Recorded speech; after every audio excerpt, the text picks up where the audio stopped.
Sous la coordination du coach Lambert Koudjiwan, maître de cérémonie, ce dimanche 19 octobre 2025, l'Académie de la réussite totale s'est ouverte dans une atmosphère solennelle et inspirante. L'hymne national et le credo ont respectivement été interprétés par les coachs Marcel Lawson, ingénieur de conception en informatique, et Jean-Claude Funti Gwinkambi, ingénieur informaticien. Et nous y sommes fiers. Je m'engage à aider chacun de mes amis. I commit myself to talk about health. Le décret de bienvenue prononcé par le coach Sandra Amélie-Dissot, opératrice économique, a marqué le début d'une série d'interventions aussi profondes qu'inspirantes. Comme chaque dimanche, la somptueuse résidence Koublenou nous ouvre ses portes pour notre Académie de la réussite totale. Plus qu'une simple rencontre, c'est le lieu d'une formation continue à l'école de la vie pour une transformation progressive et durable.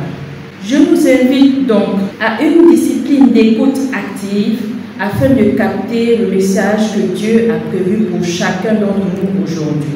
Les exhortations se sont succédées avec puissance. Le coach Eulalie Koublenou, économiste, a souligné que la formation est la semence invisible de la richesse visible. Est maître de l'argent celui qui possède la richesse du savoir. Le savoir ne se dévalue pas, ne s'épuise pas et ne dépend de personne d'autre que toi-même. La formation continue te permet d'assimiler, de trier, d'appliquer, d'affronter des challenges. La connaissance, c'est le pouvoir. L'action, c'est la liberté.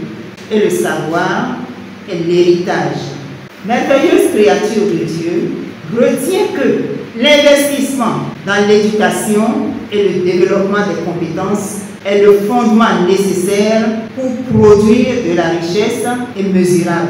L'ambassadeur Aurélie Aravi, traductrice, interprète multilingue, a exhorté sur le thème de celui qui apprend aujourd'hui gouvernera demain. Dans un monde où les technologies et les médias évoluent sans cesse, l'apprentissage continu devient une nécessité.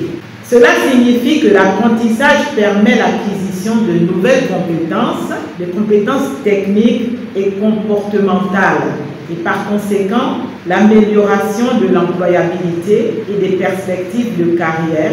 L'éducation et la formation représentent des leviers puissants pour le développement économique et social. Celui qui apprend aujourd'hui bâtit non seulement sa propre réussite, mais aussi les fondations d'un avenir collectif meilleur. Le coach Armel Mbumba, gestionnaire comptable et fiscal, a brillamment développé le sujet du biais cognitif, l'ennemi invisible de l'harmonie conjugale. Le biais cognitif est l'ennemi de l'harmonie conjugale car il déforme les réalités et entretient les malentendus. Il affecte les relations en créant des jugements erronés, une mauvaise communication et des réactions impulsives. Nous avons tendance à croire que les autres pensent et agissent comme nous. Cela peut entraîner des frustrations lorsque notre partenaire ne réagit pas comme nous l'entendions ou n'a pas les mêmes priorités.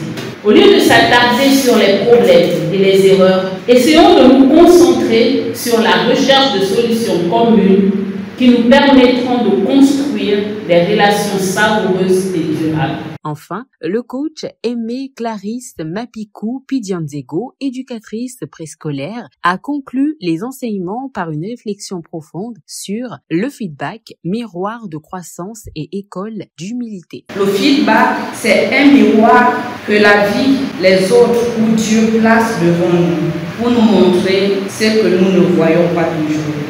Beaucoup veulent le succès, mais peu acceptent la correction.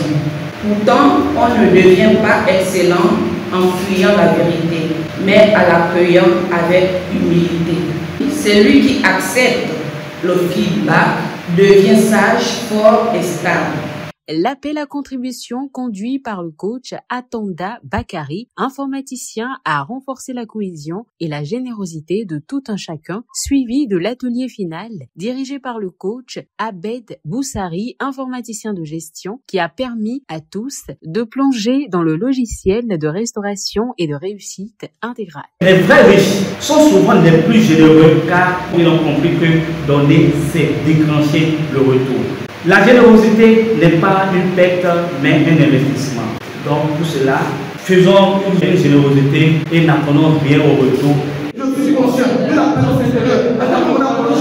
Je suis conscient de l'activité constante. Je suis l'esprit de votre bienvenue. Quel envoi, merci. Ma conscience est la plus. La rencontre s'est achevée dans une ambiance conviviale autour du cocktail où la célébration des anniversaires de quelques membres a battu son plein, symbole de communion et de fraternité.